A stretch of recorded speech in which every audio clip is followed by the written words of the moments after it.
राम और सुग्रीव। राम और लक्ष्मण का अगला पड़ाव ऋषिमुख पर्वत था।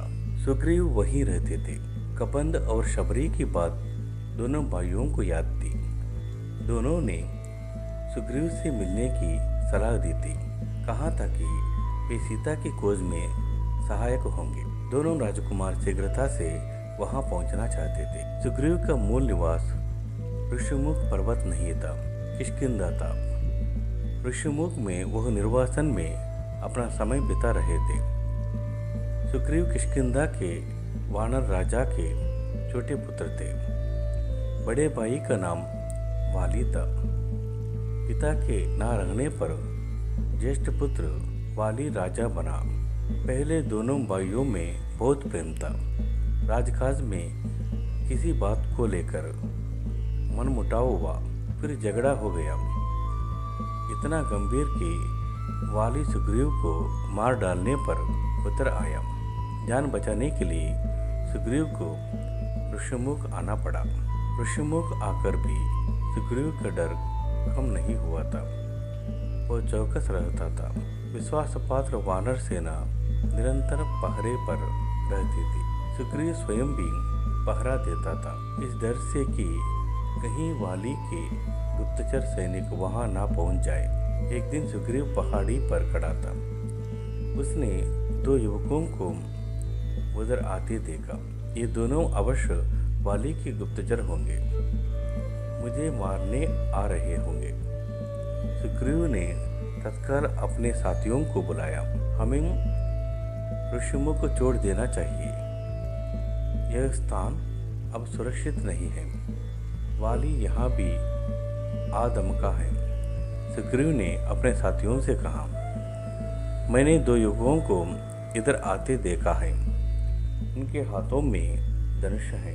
सुग्रीव घबराया हुआ था, पर उनके प्रमुख साथी हनुमान इससे सहमत नहीं थे। मैं जाकर पता लगता हूँ कि ये कौन है। वाली की सेना में ऐसे सैनिक नहीं है। हनुमान ने भी दोनों युवकों को देख लिया था। हनुमान पर सुग्रीव को भरोसा था। उसने बात मान ली। राम और लक्ष्मण पहाड़ी पर चढ़ते चढ़ते थक गए थे। वे पहाड़ी सरोवर के पास रुके, थकान मिटाने, मुंह हाथ धोने। तभी वेश बदल कर हनुमान वहां पहुंच गए। शिष्टता से प्रणाम किया। पूछा, आप दोनों कौन हैं? वन में क्यों भटक रहे हैं? आपका वेश मुनियों जैसा है, लेकिन चेहरे से राजकुमार लगते हैं। हम सुग्रीव से मिलने जा रहे हैं। हमें उनकी सहायता की आवश्यकता है। क्या आप उन्हें जानते हैं? राम ने विनम्रता से पूछा। प्रारंभिक बातचीत में ही हनुमान स्थिति भांप गए। वे अपने मूल रूप में आ गए। प्रणाम करते हुए बोले, मैं हनुमान हूँ, सुग्रीव का सेवक। उन्होंने आपका परिचय जानने के लिए यहाँ भेजा था। लक्ष्मण ने उन्हें अपना परिचय दिया, वन में आने का कारण बताया।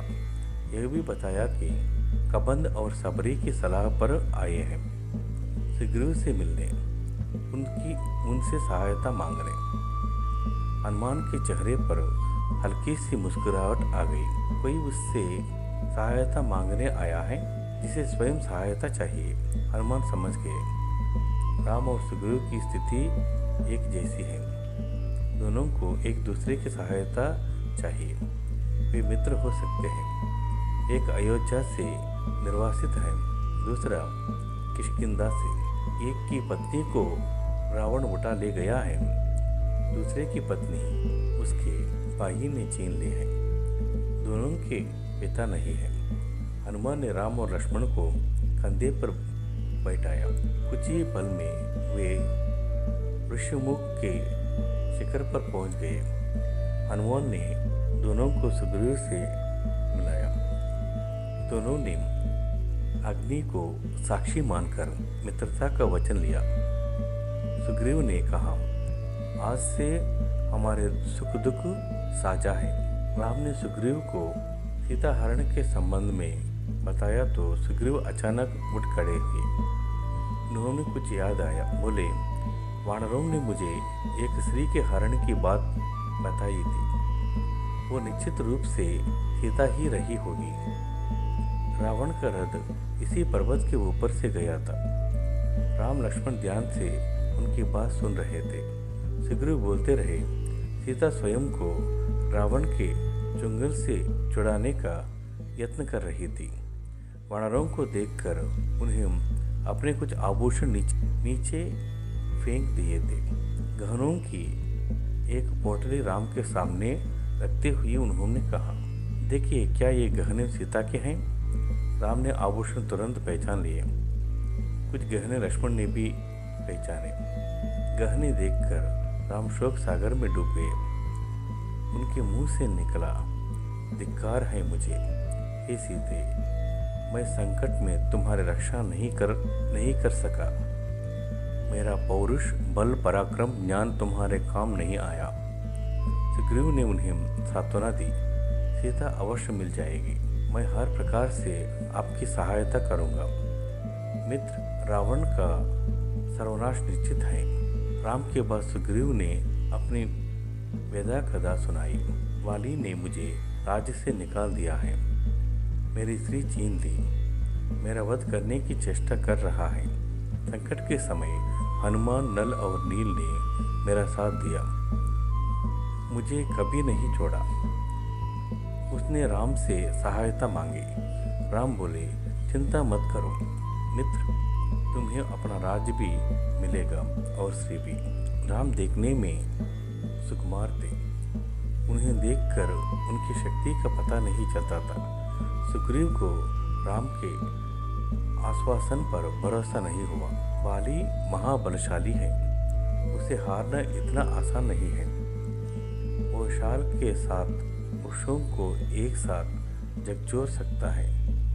राम ने उन्हें उत्तर नहीं दिया। धनुष उठाया और तीर चला दिया। शाल के सातों विशाल वृक्ष एक ही बाण से कटकर गिर पड़े। इस शक्ति प्रदर्शन पर सुग्रीव ने हाथ जोड़ लिए। राम ने कहा, मित्र, अब विलंब कैसा? वाली को युद्ध के लिए ललकारो। किष्किंधा की राजगद्दी का निर्णय उसी युद्ध में हो जाएगा। सुग्रीव चिंतित हो गए। युद्ध में वाली को हराना असंभव था। राम बोले, चिंता मत करो मित्र, मैं पेड़ की ओट से युद्ध देखूंगा। जब तुम पर संकट आएगा, तुम्हारी सहायता करूंगा। वाली की मृत्यु मेरे ही बाण से होगी, वो मारा जाएगा। योजना बनाकर सब किष्किंधा पहुंच गए। सुग्रीव आगे था, राम, लक्ष्मण और हनुमान छिप गए थे। मेरे पीछे राम की शक्ति है, सोचते हुए उसने वाली को ललकारा। वाली के क्रोध की सीमा ना रही। वह गरजता हुआ निकला, आज शिकार स्वयं मेरे मुंह तक आया है, मैं तुम्हें नहीं छोड़ूंगा। भीषण मल्ल युद्ध हुआ। दोनों एक दूसरे से गुंद गए। युद्ध में वाली भारी पड़ रहा था। लगता था सुग्रीव का अंत निश्चित है। राम पेड़ के पीछे खड़े थे, धनुष हाथ में था, पर उन्होंने तीर नहीं चलाया। सुग्रीव वहां से किस तरह जान बचाकर भागा। सीधा ऋषिमुख पर्वत आकर रुका। राम, लक्ष्मण और हनुमान भी लौट गए। सुग्रीव राम पर कुपित था।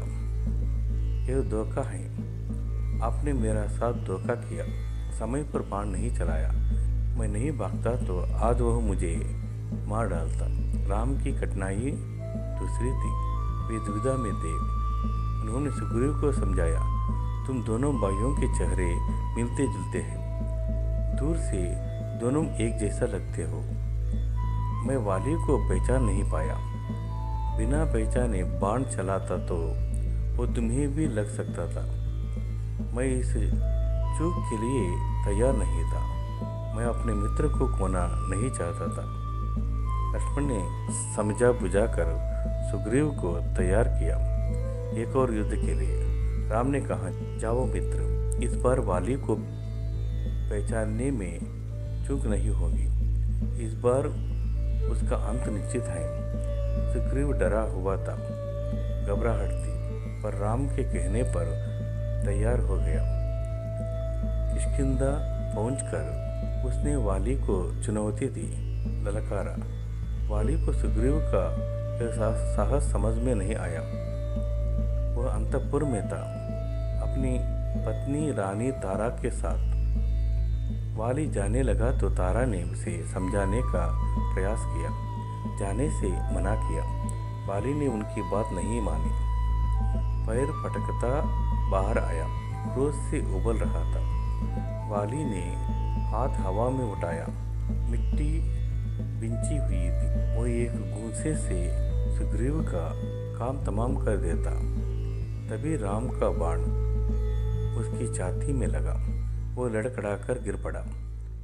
वाली के गिरने पर राम, लक्ष्मण और हनुमान पेड़ों की ओर से बाहर निकल आए। आनंद पावन में राज्याभिषेक की तैयारी की गई। सुग्रीव को गद्दी मिली। राम की सलाह पर वाली के पुत्र अंगद को युवराज का पद दिया गया। राम ने सुग्रीव के लिए संबोधन बदल दिया। राजगद्दी पर बैठने के बाद उन्हें मित्र नहीं कहा, वानरराज कहकर संबोधित किया। सुग्रीव का मन था कि राम कुछ समय वहीं रहे उनके साथ। राम ने मना कर दिया, कहा यह पिता की आज्ञा के विरुद्ध होगा। उन्होंने मुझे वनवास दिया है, मैं वन में ही रहूँगा। राम किष्किंधा से लौट आए। वर्षा ऋतु के कारण आगे जाना कठिन था। लंकारोहण कुछ समय के लिए स्थगित कर दिया गया। इस अवधि में वे प्रश्नवर्ण पहाड़ पर रहे। वर्षा ऋतु बीत गई। राम प्रतीक्षा कर रहे थे कि सुग्रीव की वानर सेना की सीता की खोज के लिए। सुग्रीव ने राज तिलक के दिन राम को इसका आश्वासन दिया था, लेकिन वह अपना वचन भूल गए, राग रंग में उलझ गए। राम चिंतित थे, दुखी भी। हनुमान को सुग्रीव का वचन याद था। राज तिलक के दिन वे वहीं थे। उन्होंने सुग्रीव को याद दिलाया। सुग्रीव ने वानर सेना एकत्र करने का आदेश दिया। यह काम सेनापति नल को सौंपा गया। 15 दिन और बीत गए, लेकिन सेना राम के पास नहीं पहुंची। राम सुग्रीव के इस व्यवहार से क्षुब्ध थे। क्रोध में उन्होंने सुग्रीव के विनाश तक की बात कही। राम चिंतित देख लक्ष्मण से न रह गया। उन्होंने धनुष उठाया तो राम ने उन्हें रोक दिया, कहा सुग्रीव को बस समझाना है, वो हमारा मित्र है। लक्ष्मण किष्किंधा चले गए सुग्रीव को समझाने। वहां पहुंचकर उन्होंने धनुष पर प्रत्यंचा चढ़ाई, डोरी खींचकर छोड़ी। उसकी टंकार से सुग्रीव कांप गया। धनुष की टंकार सुनते ही उसे राम को दिए वचन पुनः याद आ गया। तारा ने सलाह दी कि वे तत्काल जाकर राम से मिले, क्षमा याचना करें। सुग्रीव ने ऐसा ही किया। राम के पास जाने से पूर्व सुग्रीव ने हनुमान को आवश्यक निर्देश दिए। वानर सेना एकत्रित करने का आदेश। इस बार सुग्रीव सेना एकत्र होने तक नहीं रोके, तुरंत निकल पड़े। लक्ष्मण के पीछे पीछे राम के सामने जाकर भयभीत वनराज ने उनसे क्षमा मांगी अपनी चूक के लिए। राम ने उन्हें उठाकर गले लगा लिया। राम और सुग्रीव बात कर ही रहे थे कि उछल कूद करती वानर टोलियां वहां आ पहुंची। हनुमान के साथ लाखों वानर थे। जांबवंत के पीछे भालुओं की सेना। इसके बाद लंकारोहण की योजना बनी। वानरों को 4 टोलियों में बांटा गया। अंगद को दक्षिण जाने वाले अग्रिम दल का नेता बनाया गया। उस दल में हनुमान, नल और नील भी थे। राम की यही इच्छा थी। उन्होंने कहा, वानरों की सेना भेजने से पहले चतुर और बुद्धिमान दूतों को लंका भेजा जाए, यही उचित है। राम और सुग्रीव की जय जयकार करते वानर अपनी निर्धारित दिशाओं की ओर चल पड़े। दक्षिण जाने वाले दल को राम ने रोक लिया। उन्होंने हनुमान को अपने पास बुलाया, अपनी उंगली से अंगूठा उतारकर उन्हें दे दी। अंगूठी पर राम का चिन्ह था। उन्होंने कहा, जब सीता से भेंट हो तो यह अंगूठी उन्हें दे देना। वे उन्हें पहचान जाएगी, समझ जाएगी तुम्हें मैंने भेजा है, तुम मेरे दूत हो। दक्षिण की टोली किष्किंधा से चले। अंगद और हनुमान आगे आगे चल रहे थे। चलते चलते वे ऐसे स्थान पर पहुंच गए जिसके आगे भूमि नहीं थी, केवल जल था। विशाल समुद्र, उसकी गहराई अथाह थी। लहरों की गरज कांपा देती थी। समुद्र को देखकर सबका साहस जवाब दे गया। वानर थक हार कर वहीं बैठ गए। वानर राम के बारे में चर्चा करने लगे। अंगद ने कहा, राम की सेवा में प्राण भी चले जाए तो दुख नहीं होगा। जटायु ने अपनी जान दे दी, हम भी पीछे नहीं हटेंगे। तभी एक विशाल गिद्ध पहाड़ी के पीछे से निकला। वो जटायु का भाई था, संपाति। उसने कहा, सीता लंका में है, मैं जानता हूँ। रावण उन्हें लेकर गया है। आप लोगों को यह समुद्र पार करना होगा। सीता तक पहुँचने का बस यही एक रास्ता है। सीता की सूचना मिलने से प्रसन्न हुआ वानर दल फिर निराश हो गए। समुद्र सामने था, विकराल था। उसे कौन पार कर सकते? कौन पार करेगा? कैसे करेगा? अंगद उदास हो गए। लक्ष्य सामने था पर विकट था। उन्हें कुछ सूझ नहीं रहा था। बूढ़ा संपाति उनकी सहायता कर सकता था, पर इस आयु में इतनी लंबी उड़ान संभव नहीं थी। वानर दल असमंजस में पड़ गया। अंगद ने पहले ही कह दिया था कि काम पूरा किए बिना कोई किष्किंधा वापस नहीं जाएंगे। वे ना आगे जा सकते थे ना पीछे। वे एक दूसरे की ओर देख रहे थे। इसी दल में सबसे बुद्धिमान जांबवंत थे। सब उनके पास गए। उनके पास भी इस कठिन प्रश्न का कोई उत्तर नहीं था। तभी जांबवंत की दृष्टि हनुमान पर पड़ी। वे सबसे दूर बैठे थे, चुपचाप। जांबवंत जानते थे कि यह काम हनुमान कर सकते हैं। वे पवनपुत्र हैं, उनकी शक्ति अपार है, लेकिन उन्हें स्वयं इसका अनुमान नहीं है। उनकी सोई हुई शक्ति जांबवंत ने जगाई। कहा, हनुमान, आपको जाना होगा।